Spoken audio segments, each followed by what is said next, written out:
હાલો.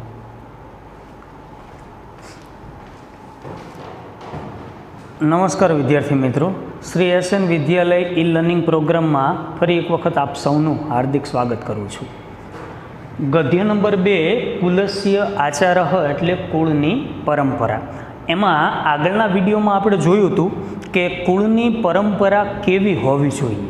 તો અહીંયા સંસ્કૃત સાહિત્યની પ્રાચીન પરંપરા છે કે આજે પણ તમે જુઓ એટલે કોઈ પણ પ્રાણી હોય કે પક્ષી હોય એને લક્ષ્યમાં રાખીને એક મનુષ્ય જીવનમાં કેવો અનેરો સંદેશો આપવામાં આવ્યો છે એ બાબત જે છે ખાસ કરીને એ આ ગદ્યમાં ચરિતાર્થ કરવામાં આવેલી છે. તો શરૂઆતમાં આપણે જોયું કે એક ચાતક પક્ષીનું બચ્ચું, ચાતક પક્ષી વિશેની એવી માન્યતા છે કે એ હર હંમેશ સીધું વરસાદ વરસતો હોય એનું સીધું જ પાણી જે છે એ પોતાની ચાંચમાં ઝીલે અને પીવે. તો એ વરસાદનું જ પાણી પીવે, બીજું પાણી એના પીવે, એના વિશેની એવી માન્યતા છે. અને ફરી પાછો એ આખું વરસ રાહ જોવે અને ફરી પાછો જ્યારે વરસાદ આવે ત્યારે ફરી પાછું એ પાણી પીવે. તો અહીંયા એવું છે કે એ એમના કુળની પરંપરા હતી. તો અહીંયા શરૂઆતમાં આપણે એવું જોયું કે આ ગદ્યમાં કે કુળની પરંપરા એટલે એક ચાતક પક્ષીનું બચ્ચું એની માતા પાસે જાય છે અને એની માતાને એવું કહે છે કે માતા, મને ખૂબ જ તરસ લાગી છે, મારે પાણી પીવું છે. એટલે એની માતાએ એવું કીધું કે વરસાદ આવે એટલે તું પાણી પી લેજે. તો કે મને ખૂબ જ તરસ લાગી છે એટલે હું તળાવનું જ પાણી પીવા ઈચ્છું છું. એટલે એની માતા એને સમજાવે છે કે બેટા, આ આપણા કુળની પરંપરા નથી અને હંમેશા આપણે આપણા કુળની જે પરંપરા જે છે એનું રક્ષણ કરવું જ જોઈએ. એટલે માતા એને વારંવાર સમજાવે છે. પણ પેલું જે ચાતક પક્ષીનું બચ્ચું જે છે એની માતાની વાત સાંભળતું હોતું નથી અને એની માતાને પ્રશ્ન કરે છે કે માતા, જો આકાશમાં અત્યારે હું વાદળા જોતો નથી, તો ક્યારે વરસાદ આવે અને ક્યારે હું આ વરસાદનું પાણી પીવું એ હું જાણતો નથી. એટલે હું વરસાદનું પાણી પીવા ઈચ્છતો નથી, હું તળાવનું પાણી જ પીવા ઈચ્છું છું. પણ એની માતા એને સમજાવે છે કે બેટા સાંભળ, આ આપણા કુળની પરંપરા છે નહીં. તને તરસ લાગી છે બેટા, એ બરાબર છે, તો તારે તરસને સહન કરવી જોઈએ અને વરસાદ આવે એની રાહ જોવી જોઈએ. પણ પેલું બચ્ચું જે છે એની માતાની વાતચીત જે છે એ સાંભળતું હોતું નથી અને એ તળાવનું પાણી પીવા માટે તળાવ જવા જાય છે. હવે બને છે એવું કે એ તળાવનું પાણી પીવા માટે તળાવ જાય છે એટલે રસ્તામાં એક થાકી જાય છે એટલે એક ખેડૂતનું ઘર હોય છે, એ ઘરની પાસે આવીને થોડી વાર માટે પોતે થાક ખાવા માટે ઊભું રહે છે. એટલે ખેડૂતના ઘર ઉપર પાસે આવીને બેસે છે. હવે બને છે એવું કે ઘરની અંદર રહેલા પિતા અને પુત્ર એ કંઈક વાતચીત કરતા હોય છે. તો પેલું બચ્ચું જે છે એ બંનેનો વાર્તાલાપ જે છે એ ધ્યાનથી સાંભળે છે. હવે બને છે એવું કે એક પિતા અને પુત્ર એ વાતચીત કરતા હોય છે. એમાં પેલા જે ખેડૂત વૃદ્ધ અને એ મરણ પથારીઓ હોય છે, તો એમની પાસે એમનો પુત્ર આવે છે અને એના પિતાજીને કહે છે કે પિતાજી, કેવું બન્યું આજે કે હું રસ્તામાં આવતો હતો ઘર તરફ, તે રસ્તામાં મને પૈસાનો થેલો મળ્યો, ધન ભરેલો એક થેલો મળ્યો. એટલે એને મેં જોયો એટલે મને ખૂબ જ આનંદ થયો. આનંદ એટલા માટે થયો કે આનાથી આપણી જે ગરીબાઈ જે છે એ દૂર થશે. એટલે જેવો એ મેં પૈસાનો થેલો લેવા હાથ લંબાવ્યો એટલે ત્યારે મને તમારો ઉપદેશ જે છે એ યાદ આવ્યો. હવે આ બધી જ જે બાબત જે છે ને પેલું ચાતક પક્ષીનું બચ્ચું જે છે ને એ સાંભળતું હોય છે. પછી શું બનશે, જો આપણે એ ગયા લેક્ચરમાં ત્યાં સુધી પહોંચ્યા હતા, ત્યાં જની અહીંયા સુધીની બાબત કેવી છે એ આજે આપણે સમજવાનો પ્રયત્ન કરીએ. જો કિંતુ તદેવ મયા, પરંતુ ત્યારે જ મને ભવદીપ ઉપદેશ, આપનો ઉપદેશ સ્મૃત યાદ આવ્યો. અન્યસ્ય ધનસ્ય ગ્રહણમ, બીજાના ધનનો ગ્રહણ એટલે બીજાના પૈસા લેવા અસ્માકમ કુલાચાર ન ઇતિ, આપણા કુળની પરંપરા નથી. અતઃ આથી અહમ મેં તમ તે ધનસ્યુતમ પૈસાના થેલાનો તત્રેવ, અહીંયા સંધિ છે, તત્ર વત્તા એવ ત્યાં જ અત્યજમ ત્યાગ કર્યો. હવે પેલું ચાતક પક્ષીનું બચ્ચું જે છે એ આ સઘળી હકીકત બધી જ સાંભળે છે કે એના પિતાજીને વાત કરે છે કે બન્યું એવું કે રસ્તામાં મને ધનનો ભરેલો થેલો મળ્યો અને એ થેલો જોયો એટલે મને ખૂબ જ આનંદ થયો. આનંદ એટલા માટે થયો કે આનાથી આપણી જે ગરીબાઈ છે ને એ સંપૂર્ણપણે દૂર થઈ જશે, આપણે ખૂબ જ પૈસાવાળા બની જશું. એટલે જેવો મેં તે પૈસાના થેલો લેવા માટે હાથ લાંબો કર્યો, હાથ લંબાવ્યો, તો મને તમારો જે ઉપદેશ જે છે ને એ યાદ આવ્યો કે બીજાના પૈસાનો ઉપયોગ કરવો અથવા બીજાના પૈસા લેવા એ આપણા કુળની પરંપરા નથી. એટલે મેં તે પૈસાના થેલાનો ત્યાં જ એ ત્યાગ કર્યો, એટલે મેં એને છોડી દીધો. જો બાળપણમાં ખાસ કરીને અહીંયા સંસ્કારોનું મહત્ત્વ શું છે એ પણ બાબતનો અહીંયા નિર્દેશ કરેલો છે કે બાળપણમાં જે માતા પિતાએ જે બાળકને સંસ્કાર આપેલા હોય એ સંસ્કારની કેટલી બધી ગંભીરતાથી એ વિદ્યાર્થી લે છે અને પોતે જીવનમાં ઘણા બધા આગળ વધે છે. તો એ બાબતની પણ અહીંયા દ્રષ્ટાંત જે છે એને આપણે સારી રીતે જાણી શકાય કે એના પુત્રએ કે બાળપણમાં ઉપદેશ આપ્યો છે કે હંમેશા બીજાની વસ્તુ કે બીજા કોઈની કંઈ પણ વસ્તુ લેવી એ આપણા કુળની પરંપરા નથી, એ આપણા માટે યોગ્યતા નથી. તો એના પુત્રએ સમજ્યું કે આ ધન છે એ કોઈ પણ બીજાનું છે, આ પૈસા જે છે એ કોઈક બીજાના હશે, તો બીજાના પૈસાનો આપણે ઉપયોગ કરવો એ આપણા માટે યોગ્ય નથી. તો એના પિતાજી એને આપેલો ઉપદેશ તે સમયે જ એને યાદ આવ્યો અને તેને ત્યાં જ એ પૈસાના થેલાનો ત્યાગ કર્યો. હવે બન્યું એવું કે પેલું ચાતક પક્ષીનું જે બચ્ચું જે છે ને એ પેલું થાક ખાવા માટે ઊભું રહ્યું હતું, એટલે આ સઘળી હકીકત જે છે એ એને સાંભળે છે. પિતા પુત્રની જે વાતચીત જે છે એ પેલું બચ્ચું જે છે એને સાંભળે છે અને એ પછી શું બનશે એને આપણે જોવાનો પ્રયત્ન કરીએ. પહેલાં તો આ જે પહેલો પેરેગ્રાફ જે છે એના મહત્ત્વના ફરી એક વખત શબ્દ કેવા છે એને આપણે ઉપર નજર કરીએ. જો અહીંયા પહેલો શબ્દાર્થ આવો નીકળશે અહીંથી તદેવ, એટલે ત્યારે જ, ભવદીપ ઉપદેશ, તમારો ઉપદેશ, સ્મૃત એટલે યાદ આવે, ગ્રહણમ એટલે લેવું, ધનસ્યુત એટલે પૈસાનો થેલો, આગળ પણ આવી ગયેલો શબ્દાર્થ, તત્રેવ એટલે ત્યાં જ, અત્યજમ એટલે ત્યાગ કર્યો. તો આ બે લીટીમાંથી 3 થી 4 મહત્ત્વના શબ્દાર્થ જે છે એ આ રીતના છૂટા પડશે અને વિદ્યાર્થીઓએ એની યાદી બનાવીને એને અલગ લખવાનો પ્રયત્ન કરવાનો રહેશે. તો હવે એ પછીની કઈ બાબત છે એ જોઈએ કે હવે એણે પૈસાના થેલાનો ત્યાગ કર્યો અને ઘરે પાછો આવતો રહ્યો. હવે આ બાબત જે છે એ પેલું ચાતક પક્ષીનું બચ્ચું જે છે ને એને સાંભળે છે. હવે શું બનશે જોઈજો. ચાતક શિશુ સર્વ શૃણોતિ સ વિચારયતિ અહો મરણાસનસ્ય વૃદ્ધસ્ય તસ્ય પુત્રસ્ય ચ સ્વકીયમ કુલાચારમ પાલયતુમ કીદૃશી શ્રદ્ધા અહમ તુ કુલાચારમ ન પાલયામિ વયમ મેઘ જલમ એવ પીબામહ ઇતિ અસ્માકમ કુલાચાર તમ અહમ ત્યક્તુમ પ્રવર્તે એતત અનુચિતમ અસ્તિ. આ આજના બીજા પેરેગ્રાફના શબ્દો છે. હવે એને સમજવાનો પ્રયત્ન કરીએ કે ચાતક શિશુ સર્વ શૃણોતિ, ચાતક પક્ષીનું બચ્ચું આ બધું સાંભળે છે.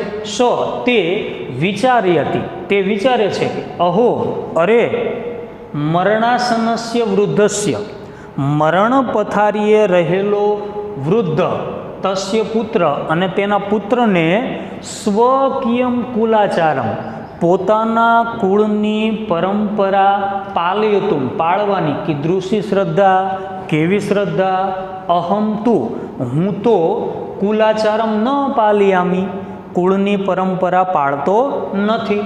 વયમ અમે મેઘજલમ એવ પીબામહ વરસાદનું પાણી જ પીએ છીએ. ઇતિ અસ્માકમ કુલાચાર આ અમારા કુળની પરંપરા છે. તમ અહમ તે હું ત્યક્તુમ त्यज्वा प्रवर्ते तैयार थयो छुं एतत् आ अनुचितम अस्ति अयोग्य छे। आ शब्द છે એનું ભાષાંતર। હવે આને સમજવાનો પ્રયત્ન કરીએ કે ચાતક પક્ષીનું બચ્ચું જે છે એ આ બધી જ હકીકતને સાંભળે છે અને વિચારે છે કે અરે વાહ, આશ્ચર્યચકિત થઈ ગયું। એના મનમાં વિચાર આવ્યો કે એક તો મરણ પથારીએ પેલો ખેડૂતો છે, એનો પુત્ર, આ બંનેને પોતાના કુળની પરંપરા એ સાચવવા માટેની કેવી શ્રદ્ધા છે, અને હું કેવો છું કે હું તો મારા કુળની પરંપરા એ સાચવતો નથી, પાળતો નથી। અમે તો વરસાદનું જ પાણી પીએ છીએ, છતાં હું તળાવનું પાણી પીવા માટે તૈયાર થયો છું। હું કેવો કહેવાય? તો આ મારા માટે યોગ્ય નથી, આ અયોગ્ય છે, તો મારાથી આ કરાય નહીં। તો પેલું પિતા અને પુત્રની વાતચીત જે થઈ એનાથી એને પરિવર્તન આવ્યું કે જો આમની પરિસ્થિતિ આવી હોય, આ લોકોને જરૂરિયાત છે, મરણ પથારીએ છે, ખૂબ જ ગરીબ છે, છતાં એમને પૈસા મળે છે, છતાં બીજાના ધનનો ઉપયોગ કરવો એ આપણા માટે યોગ્ય નથી, એ એમના કુળની પરંપરા છે। તો એમના જ કુળની પરંપરા સાચવવાની શ્રદ્ધા કેવી છે? અને હું કેવો છું કે મારી માતાએ મને વારંવાર સમજાવ્યું કે આપણે હંમેશા વરસાદનું જ પાણી પીએ છીએ, તળાવનું પાણી કોઈ દિવસ પીતા નથી, અને છતાં હું તળાવનું પાણી પીવા માટે તૈયાર થઈ ગયો। તો આ તો અયોગ્ય છે, તો મારાથી આ કરાય નહીં। તો એ ચાતક પક્ષીનું બચ્ચું આ બધું સાંભળે છે, એ એવું વિચારે છે તો મારે પણ મારા કુળની પરંપરા જે છે એ ખરા અર્થમાં શું કરવું જોઈએ? એને સાચવવી જોઈએ। આ ભાષાંતર માટે મહત્વનો ભાગ છે। જો એના શબ્દાર્થ કેવા છે આપણે ફરી પાછા જોઈ લઈએ। પહેલો તો આ એક શબ્દાર્થને બરાબર ધ્યાનમાં રાખવાનો। શૃણોતિ એટલે સાંભળે છે, વિચારયતિ એટલે વિચારે છે, પછીનો આવશે સ્વકીયમ એટલે પોતાના, પાલયતું એટલે પાળવાની, કીદૃશી શ્રદ્ધા એટલે કેવી શ્રદ્ધા, પછીનું આવશે તમ ત્યક્તુમ એટલે ત્યજવા, પ્રવર્તે એટલે તૈયાર થયેલો, અનુચિતમ અસ્તિ અયોગ્ય છે। તો આ 3 લીટીના પેરેગ્રાફમાંથી મહદંશે 4 થી 5 શબ્દાર્થ જે છે એ મહત્ત્વના રહે। એની સામે એનું ગુજરાતી લખીને વિદ્યાર્થીએ ખૂબ જ સરળતાથી અને ગંભીરતાથી એ શબ્દોને સમજવાનો પ્રયત્ન કરવાનો। એનું ભાષાંતર કેવું થાય છે પછી એને ધ્યાનમાં રાખીને આ પેરેગ્રાફનું ભાષાંતર વિદ્યાર્થી જાતે બોલતા કે લખતા એને સરળતાથી સમજી શકશે। તો આ સમજવા માટેની આ રીતની બાબત। ફરી એક વખત કેવો છે, આ ભાગ મહત્ત્વનો છે અને એ ગુજરાતીમાં પ્રશ્ન પૂછાય કે પિતા પુત્રની વાતચીત સાંભળીને પેલું ચાતક પક્ષીનું બચ્ચું જે છે એ શું વિચારે છે? તો એ બાબત જે છે એ ખાસ કરીને તમારે અહીંયા લખવી પડે। તો આ એક પરંપરા, કુળની પરંપરા કેવી છે, જો સંસ્કારોનું સિંચન કેવું હોય કે મા બાપે આપેલા સંસ્કારોની કેવી અહીંયા અસર છે, ગંભીરતાથી એ શબ્દોને ધ્યાનમાં રાખે છે બાળકો, તો એ બાબત પણ અહીંયા જે છે ખાસ કરીને દર્શાવેલી છે। હવે પેલું બચ્ચું જે છે ને વિચારે છે, જો શું વિચારે છે?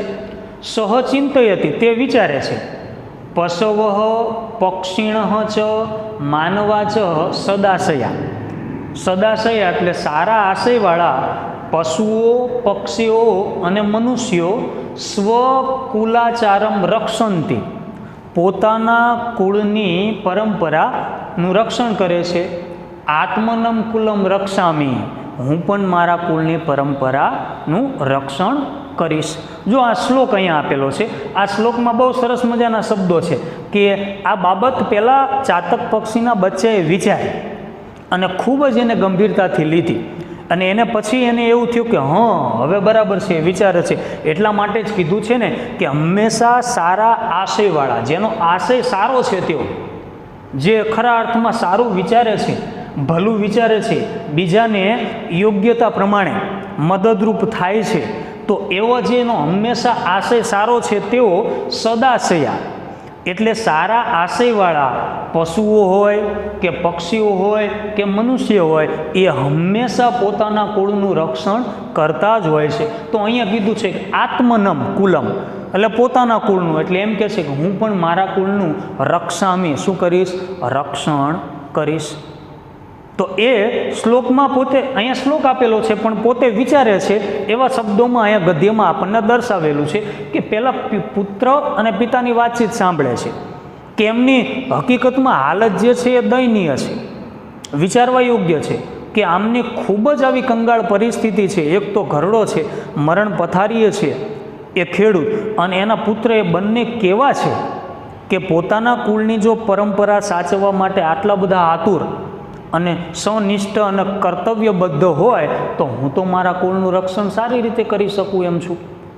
તો મારાથી આ કરાય નહીં. અમે હંમેશા વરસાદનું જ પાણી પીએ છીએ, છતાં હું તળાવનું પાણી પીવા માટે તૈયાર થઈ ગયો, તો આ અયોગ્ય બાબત છે, તો મારાથી આ કરાય નહીં. એટલા માટે એ વિચારે છે કે હંમેશા જેનો આશય સારો છે, જે હંમેશા સારું વિચારે છે, જે સારું કર્મ કરે છે, એટલે અહીંયા કીધું છે કે જો સદાશયા એટલે કે સારા આશયવાળા, પછી ચાહે પશુ હોય તોય ભલે, પક્ષી હોય તોય ભલે કે મનુષ્ય હોય તોય ભલે, જેનો આશય સારો છે ને એવા પશુઓ હોય, પક્ષી હોય કે મનુષ્ય હોય, સ્વકુલાચારમ, સ્વ એટલે પોતાનું, પોતાના કુળનું એ હંમેશા રક્ષણ કરતા જ હોય છે. તો એને એવો વિચાર કર્યો કે હું પણ શું કરીશ, આત્મનમ કુલઃ, મારા કુળનું રક્ષણ કરીશ. તો આ શ્લોક છે. શ્લોકના શબ્દાર્થ એવા છે સદાશયા એટલે સારા આશયવાળા. પછી આ ત્રણેય શબ્દ સારી રીતે સમજાય એવા છે, પશુ હોય, પક્ષી હોય કે મનુષ્ય હોય. જો અહીંયા ચેવ, એવ એટલે જ અર્થમાં અને ચ છૂટો પડે એટલે અન્યના અર્થમાં છે. પછી અહીંયા આવશે સ્વકુલાચારમ એટલે પોતાનું કુળ, રક્ષામી એટલે રક્ષણ કરીશ, આત્મનમ એટલે પણ પોતાનું જ થાય. બરાબર છે. ફરી પાછું આ જે શ્લોક જે છે એનું ભાષાંતર ફક્ત કેવું થશે જોયું. સારા આશયવાળા પશુઓ, પક્ષીઓ અને મનુષ્યો પોતાના કુળનું રક્ષણ કરે છે, હું પણ મારા કુળનું રક્ષણ કરીશ. આ શ્લોકનું ભાષાંતર જે છે એ રીતનું થશે. હવે આ બધું વિચારે છે, અને વિચારે છે ને પછી શું બનશે જોઈજો. એવમ વિંચિત્ય, આમ વિચારીને સહ તે માતરમ પ્રત્યાગચ્છતિ, માતાની પાસે પાછું આવે છે.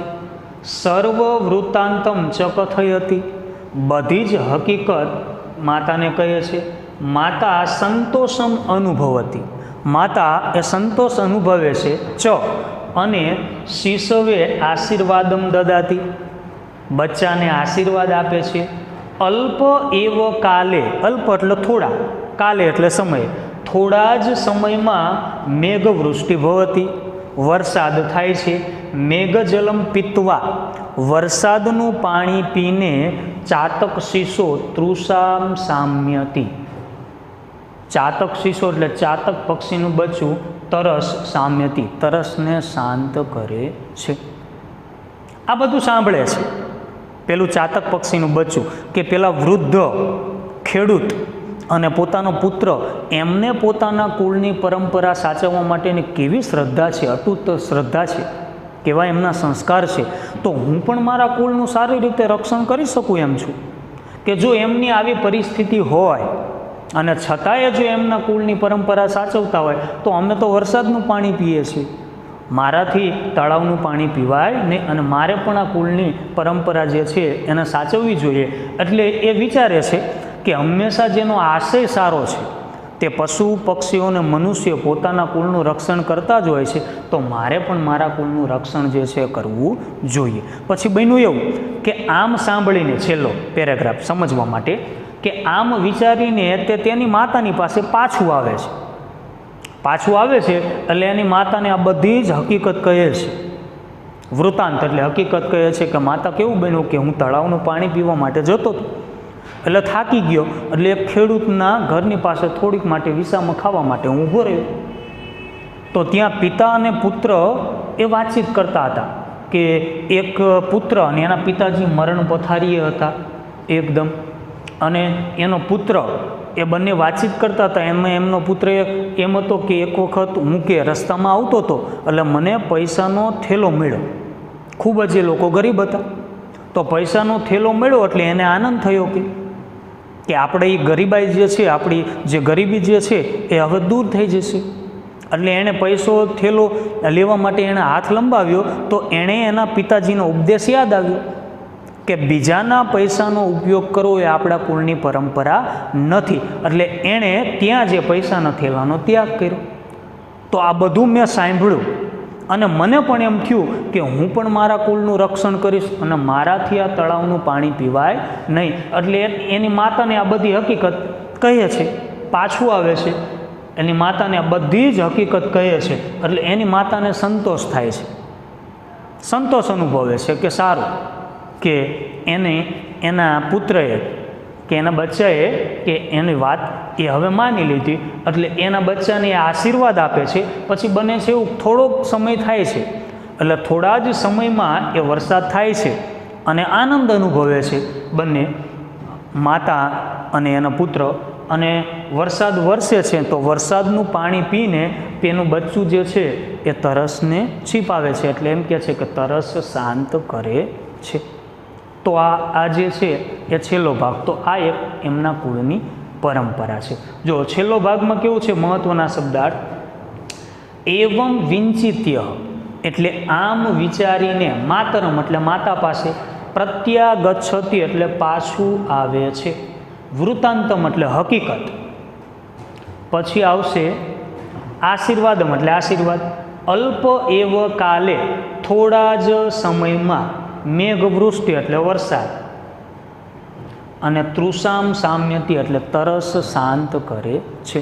તો આ છેલ્લા પેરેગ્રાફમાં ફરી પાછા 5 થી 6 મહત્ત્વના એના શબ્દાર્થ છે.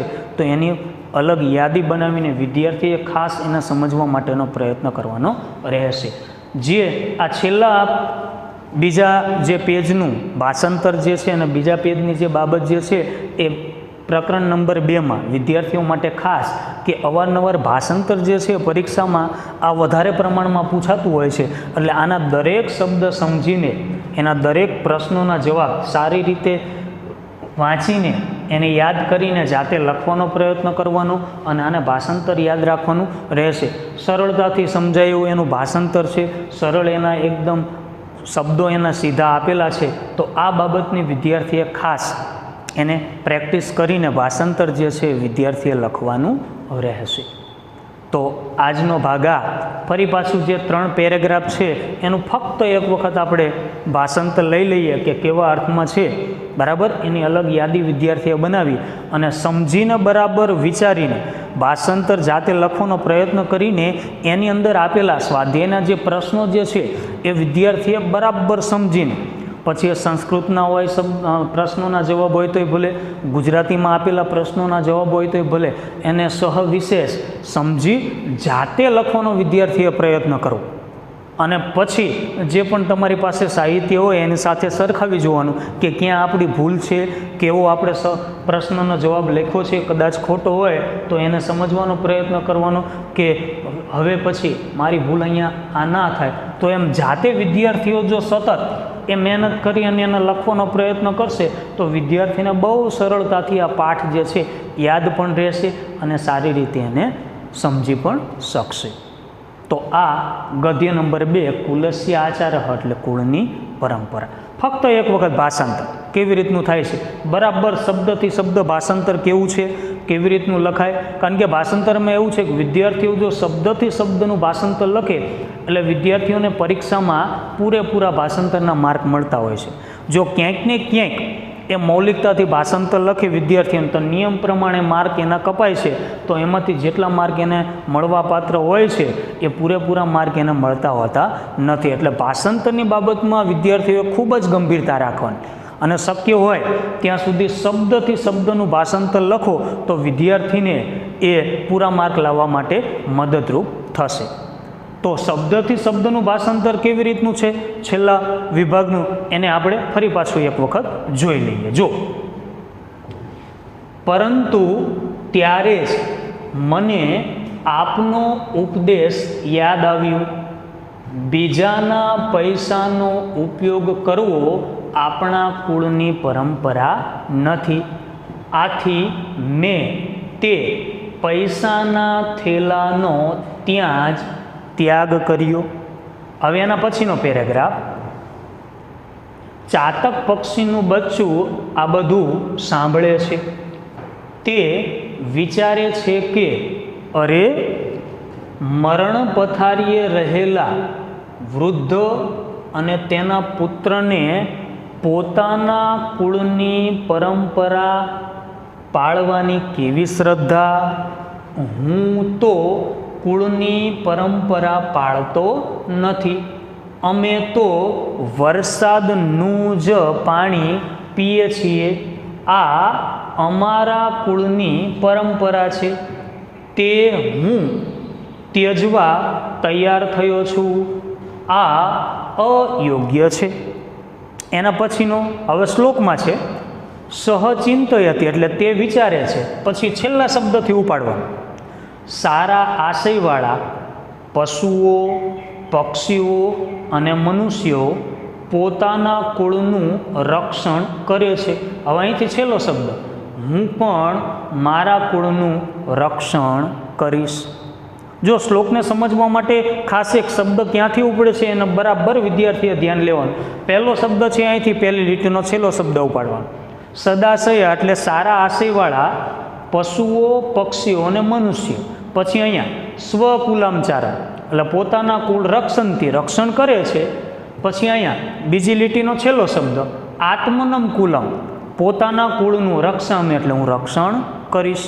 ફરી એક વખત જો સહચિંતય એટલે તે વિચારે છે કે સારા આશયવાળા પશુઓ, પક્ષીઓ અને મનુષ્યો પોતાના કુળનું રક્ષણ કરે છે. હું પણ મારા કુળનું રક્ષણ કરીશ. અને હવે છેલ્લો ભાગ, છેલ્લો ભાષાંતર કેવી રીતનું થશે. આમ વિચારીને તે માતાની પાસે પાછું આવે છે. બધી જ હકીકત માતાને કહે છે. માતા સંતોષ અનુભવે છે અને બચ્ચાને આશીર્વાદ આપે છે. થોડા જ સમયમાં વરસાદ થાય છે. વરસાદનું પાણી પીને ચાતક પક્ષીનું બચ્ચું તરસ શાંત કરે છે. તો આ પાઠનો છેલ્લો ભાગ. તો ફરી એક વખત વિદ્યાર્થી મહત્ત્વના શબ્દાર્થની યાદી બનાવી બરાબર એ શબ્દોને સમજવાનો પ્રયત્ન કરવાનો. ભાષાંતર એનું લખવું, ભાષાંતર સમજવાનો પ્રયત્ન કરવો, પાઠ સમજવાનો પ્રયત્ન કરવો, જાતે ભાષાંતર લખવાનો પ્રયત્ન કરવો. જો ભાષાંતર જાતે લખતા તમને આવડે એટલે વિદ્યાર્થીને ગદ્ય નંબર 2નું સ્વાધ્યાય છે ખૂબ જ સરળતાથી એના પ્રશ્નોના જવાબ જે છે એ વિદ્યાર્થીઓ સારી રીતે એને લખી શકે. એટલે આ પાઠ સમજાઈ જાય, એનું ભાષાંતર પણ વિદ્યાર્થીઓને લખતા આવડી જાય એટલે ગદ્ય નંબર 2 કુલસ્ય આચાર કુળની પરંપરા એનું સ્વાધ્યાય જે છે એ વિદ્યાર્થીએ પણ જાતે લખવાનો પ્રયત્ન કરવાનો રહેશે. તો આજના વિડીયોમાં આટલું જ. ફરી પાછા નવા ગદ્ય કે પદ્ય સાથે ફરી પાછા જલ્દી આપણે મળીશું. અસ્તુ. જય હિન્દ, જય ભારત.